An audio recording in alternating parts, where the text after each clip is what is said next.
Hello everybody, I'm Don Counts. We are here at the Warrior exhibit and we're here with Steve Parks, retired Sergeant First Class Steve Parks. And Steve's going to tell me and Linda Williams all about his experience in the military. Steve?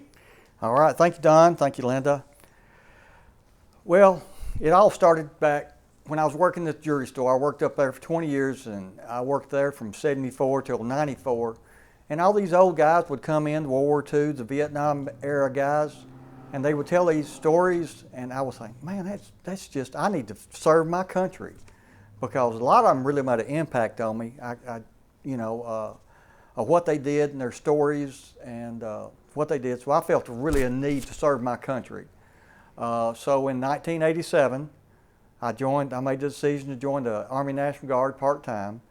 Back then, you were the hometown guard. You didn't join a unit in Memphis or in Chattanooga. You joined this unit, and it was a field artillery unit at the time. We were at the old armory down on Washington Street. So I enlisted as a 42 Bravo, which is a personnel administration specialist. So I went to school for that, which was great, at Fort Benjamin Harrison in Indiana. It's not even there anymore. It's obsolete. So by the time I came back, my slot had gone away. They said, oh, you'll have to go be a 13B, a cannon crew member, if you'd like to stay in the unit. I said, well, okay. So they sent me down to Camp Shelby, Mississippi, to Field Artillery School. So I came out as a 13B Field Artillery cannon crew member, which I really never worked as, but that's another story. They still worked me in the office as a personnel administration because I did payroll, I did the logistics, I did all the supply, the food, everything that was needed, and all the LODs, the line of duty accident reports. I did all that kind of good stuff. So I did that rocked on for a couple of years, went to beautiful Camp Shelby, we had several in-country long trips, but I never went outside the country. But I stayed in the M-Day slot as a part-time guardsman for 7 years. And then Ted McGehee, he was our readiness NCO down here, and Ted said, Steve, we got a slot coming open down here, AGR. Won't you apply for that job? And so I was at the jewelry store up there, been there for ever, and it was just a chain of events. I thought it might be a good thing for me to go full-time with the National Guard, take an AGR slot. So I applied for it and got it. Explain AGR. Active Guard Reserve. It's just like being active duty, same pay, same benefits, except you're at your hometown unit. You get to go home every night unless you've got something going on. So I got accepted in the program, got some letters of reference. Remember Paul Moffitt, Colonel Moffitt, was my good friend, which is no longer with us. He wrote me a good letter of reference, and some more people did, so it all worked out. So I got hired on as a AGR soldier. So I got stationed in Pulaski first time. We were quartermaster unit over there with Mitch Clark and some more. And Rob Tittle, my friend, he came over there with me also. So we stayed over there for a year or so. And then the federal government, the Guard, the Army, they're real bad about deciding to reorganize everybody. So they said, we got to move these units around. It's a shuffleboard thing, so this is what they do. So my job moved to Chattanooga, Tennessee. So they said, well, you can either transfer to Chattanooga and be a supply sergeant, or you can go to the house. I thought, I guess I'll go to Chattanooga and go to supply sergeant school, which I already had supply MOS. I'd already cross-trained and done that in Fayetteville, so I could be a supply sergeant down there. So as soon as I got up there, I went to BNOC. That's your school. You have the basic non-commissioned officer school at Fort Lee, Virginia, for like 12, 15 weeks. It was long. So it was a calamity of events down there. So while I was gone, my wife and 7 kids, we were living down here on Washington Street. We had the flood. So it flooded the house with her and all 7 kids in the house one night. I mean, it was awful. So they let me come home a weekend or two to help with the cleanup and things like that and take care of insurance things. So that we got through that. So I stayed in Chattanooga. Went back and I got promoted. I think I was E6 at that time. Came back, stayed in Chattanooga for 18 months, I think. So me and Rob Tittle and two guys from Winchester, we commuted back and forth to Chattanooga every day for 2 years, which was a challenge, mentally, physically, and monetarily.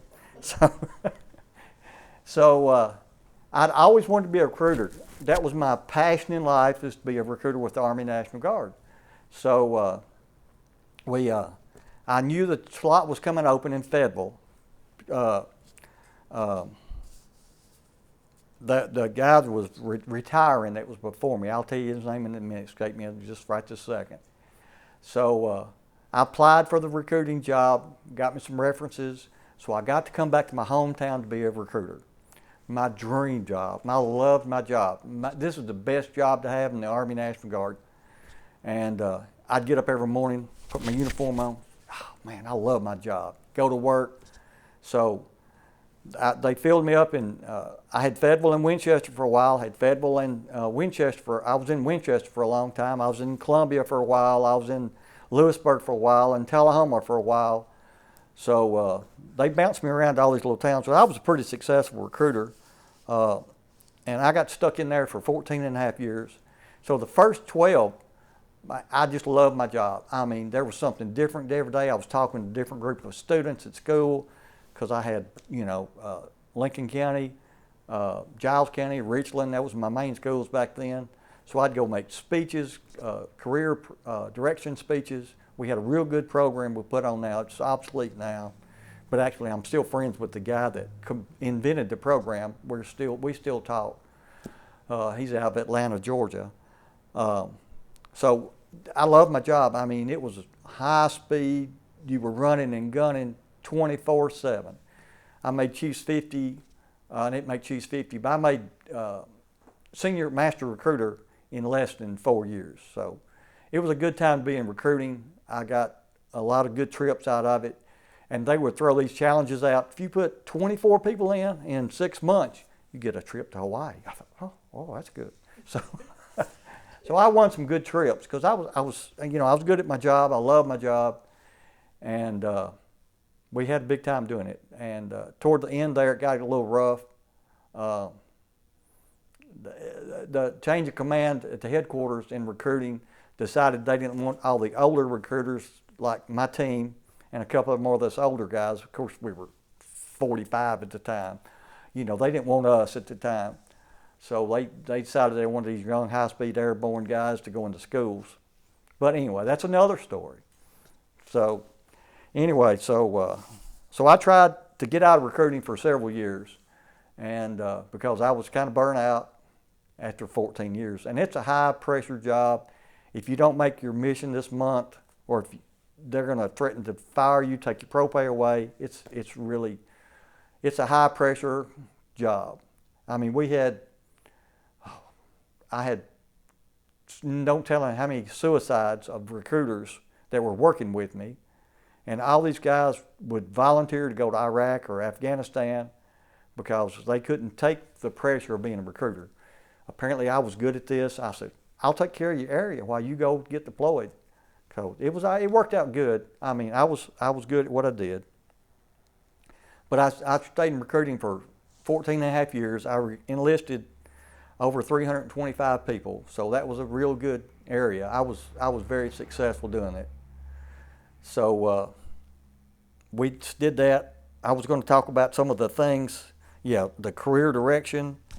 I raised the flag at all the Lincoln County High School football games from 1990 till 2010. Most of the time by myself, because it needed doing it. Nobody was doing it right, so I volunteered to do it. So I'd ride my motorcycle out there, change my clothes, whatever. Make sure the flag was raised for Coach Thompson, because it was meant something to him, meant something to me. So we took care of that for a long time. We did that. I was the master of ceremonies and keynote speaker for numerous veterans and Memorial Day events. Still do that apparently. I'm trying to take a slide back and let these younger people do it now. So, but it was a good career for me. And in 2010, I finally applied and got a job as a readiness NCO over in Tullahoma at 30th Troop Command. It's a MACOM headquarters, which means we had like 3,000 soldiers under our command. At that time, we had all the aviation assets and military police assets. And so as soon as I got there, had the big flood in Nashville. I mean, I was thrown into emergency management big time because we had the logistics, had to get all the trucks, all the food, all the water, all the rescues, the helicopters, make sure everybody's got what they need, the fuel, the trucks, and everything like that. So I was thrown into that big time. And we were in the middle of building a new building in Tullahoma also, moving from the old one over there in Tullahoma to the brand new one, the big $12 million armory we moved into. So that was, I was in charge of all the contractors and things like that, because the colonel couldn't be bothered with all these small details. So it was my job to do the small details. So it worked out well. I stayed there for a while. The Readiness NCO of a unit, they have them in active duty, they have them in the guard side, reserve side. That's the hardest job you can have in the Army. I'll tell you that, because you're in charge of everything. The pay, the payroll, the maintenance, the upkeep, the Army rentals, make sure you got everything you need to make everything work. It's a hard job, but let me tell you a short story about that one. When I was there, my last year I was there, because we had a lot of people in our unit. If you a major is like the lowest ranking person in one of these units. If you're not a major or lieutenant colonel, you're a nobody up there. Captains are like privates in these big units like this. So anyway, Christmas time comes around. This last year I was there, and so man, I got Santa Claus for all the kids. I got me a fire truck, Tullahoma Fire. Brought Santa Claus in on the big fire truck. Man, the kids loved it. It was great and everything. I thought, man, I did a good job. So then this female sergeant takes over my position the next year. So I was still around. So she brought Santa Claus in from a helicopter. He rappelled down from a helicopter. I thought, oh, I can't outdo that. How can you outdo that? So, but that was good. We had a lot of good training up there. Made a lot of good friends. I'm still friends with a lot of them up there. So I retired up there. I was operations NCO, a readiness NCO, operations, logistics. I've done just about everything. I've got, I don't know, a whole bunch of job skills. We call them MOSs in the Army. So that was a good thing. We had a lot of fun doing that, and got a lot of good people up there. And but you remember Skip Dye? Mm-hmm. Skip was the readiness NCO for the transportation company in Tullahoma. Skip, we've had 7 or 8 people die from different forms of cancer from working at the old armory up there. I've got a pretty good list of that. But Skip was the first one that died from cancer working in that building up there. And amazingly enough, they're still open with it. But they said it's all been remediated and everything's great. So it's federal government, so you know how it is. So, but Skip, Josh Birdsong was one of my first recruiters I put in the transportation up there. And Josh is following in my footsteps down in Mississippi. He's a senior recruiter down in Mississippi. So he sends me emails and he'll send me pictures of the people he's put in the Guard. So he's pretty successful down there also. But Skip cussed me like a dog for putting somebody in his unit. Parks, what do you want to put somebody in my unit for? I said, well, he wants to be a truck driver. He said, oh, it's just more work for me. But Skip was a good guy. He was kind of gruff, but I've had a lot of characters in the Guard and military all the way around. It was very good to me. We still have a lunch where we get together with our Tullahoma, we call it Tullahoma area retirees once a month. The guys from Winchester, Tullahoma, Fayetteville, Lawrenceburg, Manchester, we all get together and swap stories up there and have a big time up there. So I was very fortunate to be where I was, because a lot of people when they're in one unit, that's all they do is they get one group of people, they get one MOS, So I was diversified. I got to travel around the state everywhere. I've got to be in recruiting. I've got to be in field artillery, supply, logistics, personnel administration. So it was a good thing for me. I mean, because I got to know people in Chattanooga when I worked there. We still talk. And one of the guys I worked with in Chattanooga, he's my counterpart in Georgia. So he's the deputy director down there in Georgia, Catoosa County, Georgia. So, but I made a lot of good friends. It was a good trip for me. It was very good to me and my family, still good to me and my family. So, y'all got any questions? What do you contribute your success to recruiting? That's a good question. Because I didn't lie to anybody. Sergeant Parks, am I going to get deployed? Yes, you are. If you sign this paper today, 99% probability is you're going to be deployed really soon. I mean, you're up front with everybody, and I still see people, you know, hey, man, I appreciate what you did for me. Or a couple of the guys that were close to getting retired, getting 15 or 17 years in, I think I'm going to get out. And I was a readiness NCO also, the retention NCO also. I went to that school. So I said, let's talk about this. Listen, you're 40-something years old. If you put these other 3 more years in, when you turn 60, you're going to be getting your health insurance paid. You're going to be getting some more money. Well, you put it like that, I think I will stay them other 2 or 3 years. And I've had a lot of them come to me and say that, because a lot of the guys I put in are already retired, which makes me feel old and proud also. You know, and a lot of the AGR, I put a lot of guys in that were prior service. They got an AGR job and they got a really good active duty retirement, just like I did. And you know, they're all over Tennessee, so I hear from them quite a bit. So I like to feel like I helped and changed a lot of people's lives. But I never was a good field soldier. I didn't like to crawl through the dirt and get muddy and jump out of airplanes. And that's what I tell all my recruits. I said, listen, you can, I wanna be all you can be. I said, well, listen, like this, you can either be in logistics, you can be a supply guy. It all pays the same, and your body is going to be a whole lot happier when you retire at 20 years than it is if you do all this stuff, jumping out of airplanes and do all that kind of good stuff. So a few of them listened to me, most of them didn't, because they wanted to go do all that hoo-hoo stuff. So it's all good. Everybody, that's what I used to tell everybody. Everybody, it's like a wagon wheel, a big spokes. You need every part of every party needs to complete the spoke of the wheel to make the wheel turn, to make the Army work. So you need the logistics guys, you need the worker bees. There's a lot of guys who are just happy being worker bees. Hey, I'm happy being an E4, E5. I'm just rolling on. Let me do my job. I don't want to get promoted. I don't want a leadership role. You know, we need those also. The military has something for just about everybody. And I'm sure when you talk to them young people in schools, they were very impressionable and needed people like you. Yes. And we had a good product back then, and we had college benefits to sell. We had student loan repayment program, and the bonuses were nothing like what they are now. And back then, when I first started, it was a $2,000 bonus, and now they're like $15,000 or $20,000 or something. I saw one that was $50,000 the other day. Wow.